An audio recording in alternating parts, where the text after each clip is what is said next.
Now, in today's video, we're going to be taking a look at the Hisense C2 Ultra and comparing it to the Valerian Master Series of projectors. Now, a lot of you have been asking me, how do they compare? What's the performance like? Which one should I choose? And I'll tell you, it's one of the hardest reviews that I've had in a very long time, at least from a comparison perspective, because both of them are incredible projectors. But we're going to be taking a look at both of these projectors. And at the end of this video, we're going to have a conclusion for you. So we're going to go take a look at the overall performance in daylight and nighttime. We're also going to look at how quickly are they able to adjust when it comes to different positions that you may have them in the wall, and they have their auto keystoning feature. We're going to look at their form factor. We're going to look at connectivity.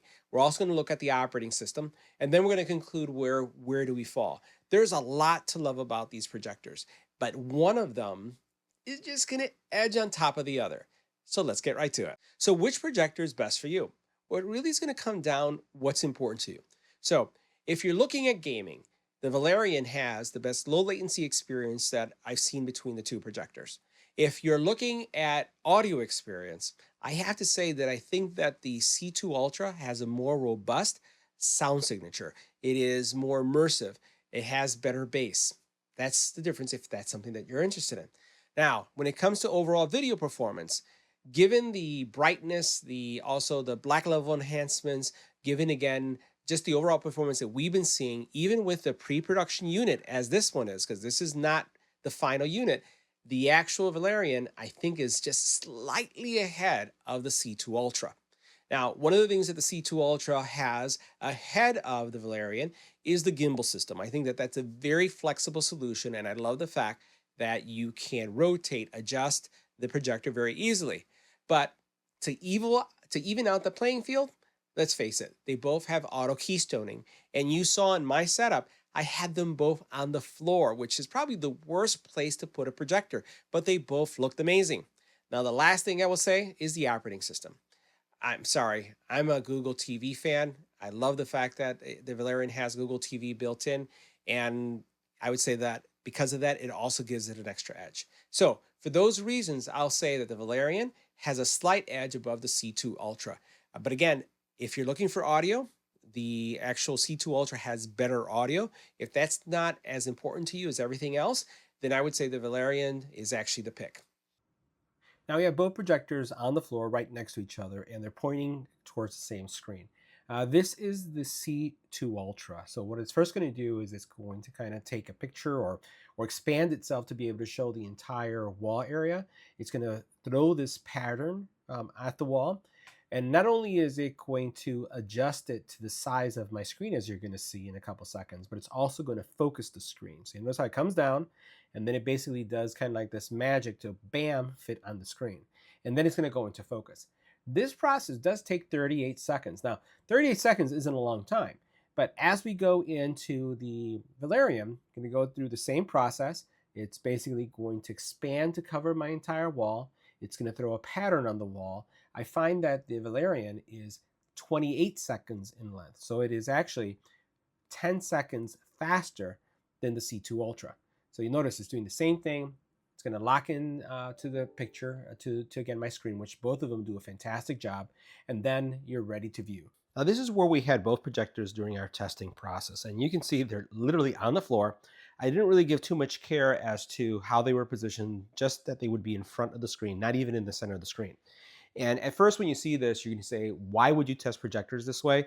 That's not fair, or I would never have my projector like this. I guarantee you that there are going to be people out there that are getting a projector, don't have a spot for it, and they'll just put it where I just did mine.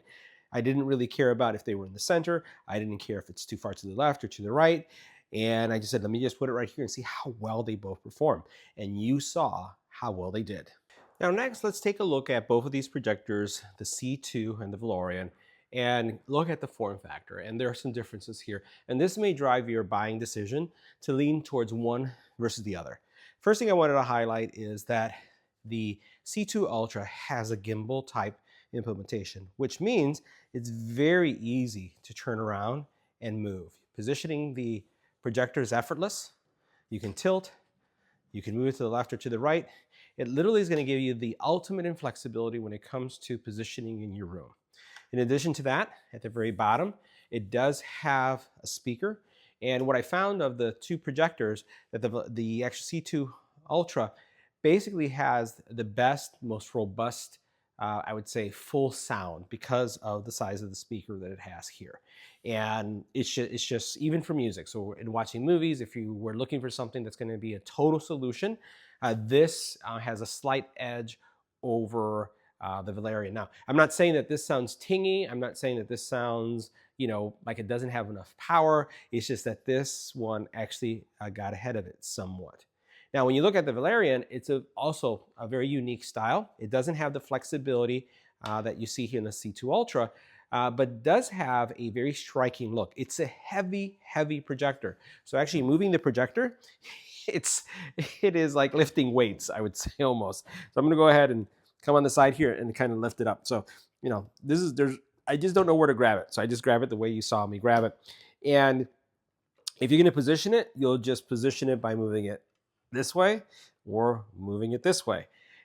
That's pretty much it. It does have a little, I would say, stand here at the very bottom that comes out that allows you to tilt the projector up or leave it resting in its normal position. So you have some flexibility.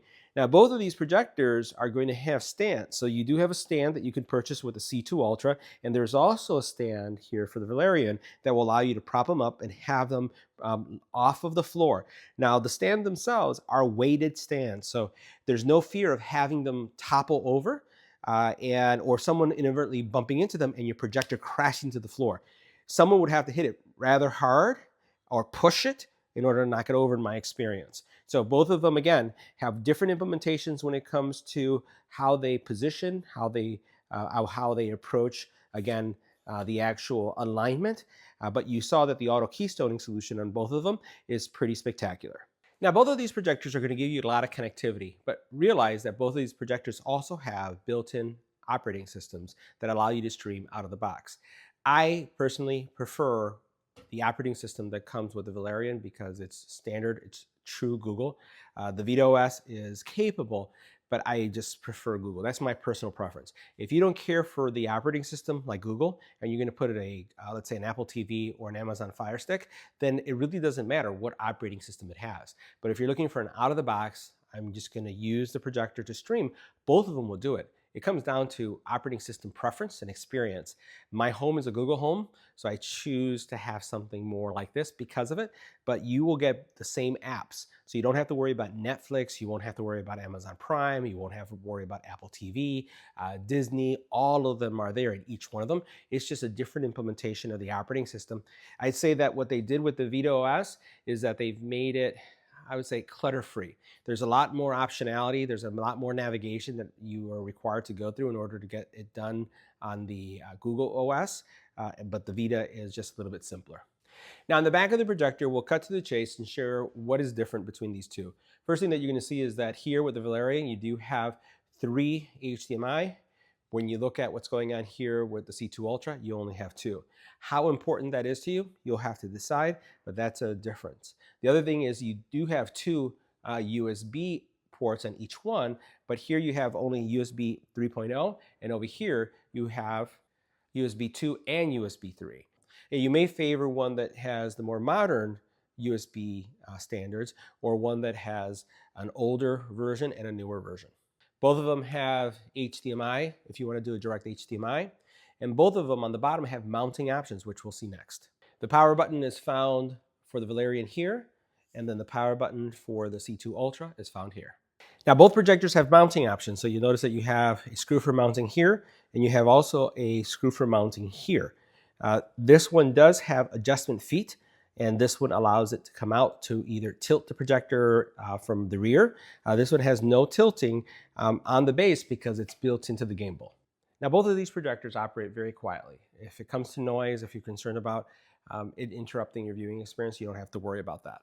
Now, they both have remotes, and I would say they are very similar in their implementation when it comes to features, but they're a little bit different as well. So the first thing that you're going to notice here is that you have your shortcut keys all right here in the bottom, and you have your shortcut keys also here in the bottom. So you have 4 shortcuts: YouTube, Netflix, Prime, and Disney. And you'll notice Netflix, YouTube, Prime, and Disney. right? It's like the only ones there's just they're just flipped a little bit differently, but you have four. I wish they had a fifth that you could program, right? That you can have adjusted. That would be really cool. They do have their volume implementation is these two buttons. The volume implementation are these two buttons. You also then have some functional buttons here where you can do mute, and you can also handle going into the menus, right? You'll notice here that you have home button, back button, TV button, right? You don't have that here. You have a home button and a back button present. And then you have some more functions in the very top. You have your standard, I would say, jog wheel in the center that allows you to go left, right, up, down, and select OK. You have a square here that does the same thing. And then you have your Google Voice, as well as various settings that you can implement, or even shortcuts in some cases.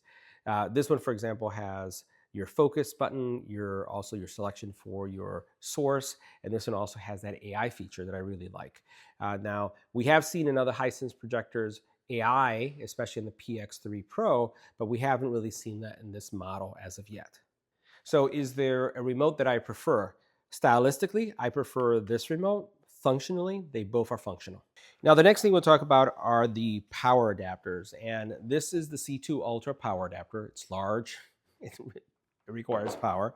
And then Valerian actually took a different approach with their projector power. It is more reminiscent to a laptop charger, right? So that's just the difference. I don't know if I'd say one is a pro over the other. If I were to just compare them based on size, right? Obviously, then the Valerian is smaller, right? Takes up less room. From a weight perspective, they're both heavy, but again, this is something that's going to be on the floor. Only if you're traveling with a projector, I guess, will this matter. Now, we tested both of these projectors in similar lighting situations. And as you saw on the floor, the projectors are really next to each other. I'm projecting this on a ALR screen, 120 inch. This is Elite screen. You'll see that the lighting situation in my room is really bright, but you can still see that there's a slight difference in darkness or in contrast in the projectors. So the C2 Ultra did well, and so did the Valerian. But you notice on the right side, the Valerian was a little darker. So you can see that the black areas are popping a little bit more versus on the left, you'll see the C2 Ultra is a little bit on the gray side. But this is really, really extreme. This is, I'm testing it, what it would be like to use this as a TV replacement. Bottom line, both of these, in my opinion, can work as a TV replacement given what you're seeing here and the lighting situation. Again, this is extreme, extreme lighting. I have 6 to 7 windows. I have behind me, my kitchen is exposed. It's open. There's a lot of light coming in, but you can still see that both of these projectors are performing extremely well, given the fact that they are not ultra short throws. They're having to travel a distance around 8 to 10 feet to be able to hit this screen, and I'm getting this level quality. So I thought both of them did really well. And while again the if I look at the Valerian did slightly better in several situations when it comes to the actual daylight viewing. So now, how well did the projector do in night shots? So here you can see a really vivid turkey shot, and I love the color that's here. There's a lot of different colors coming in, but you could see that while both of them did great, the Valerian it was just a little bit dark in certain scenes, and you can see how it's coming up here. This is really going to be a personal preference. Do you prefer the left view or do you prefer the right view when it comes to how it shows things? Now, your preference is going to change based on the lighting situation. So when you saw the turkey, you may have said, you know what, I love the C2 Ultra. And then you basically, now as you look at this scene right here, you may say, I like the Valerian a little bit better because the leaves pop out a little bit more. When you look at this one where we're looking at all of these flowers, you'll notice that the greens are a little bit darker on one side, but the greens are a little bit lighter in the other. So this really comes down to your personal preference. Now, also understand this. Every projector, you have the ability to adjust. Now, these settings, the way you see these projectors performing is straight out of the box. I didn't really do any alteration. I didn't do any calibration. I just wanted to take it as a consumer would. You get this to your house, you put it on the floor, you put it somewhere, and you start viewing. The vast majority of consumers don't have a calibration expert coming in. They basically use out-of-the-box settings. They're going to use either standard definition or high definition. And that's what we're trying to attempt here so you can see the differences. I personally want to say that I think both of them are great picks. I could live with either one of these. And you probably wouldn't be able to tell the difference unless you had them side by side like I have them here. Having this split view really gives you the difference as to what changes. So you can look in this area with the frog, and now looking at the frog here, which green do you prefer? If you notice, the one from the C2 seems to have a little bit more detail. It looks a little bit shinier. It may represent the frog better versus the Valerian that is a little bit darker, and which then changes the way you look at the green for the frog. Look at this lizard view as well. So it really comes down to your personal preference as to which one you like, what view you want to go with. And that's why I was saying, from a video perspective, it really comes down to that. What is the type of view that you want to see? Let me know in the comment area below. So guys, that wraps up our review. See you in the next video.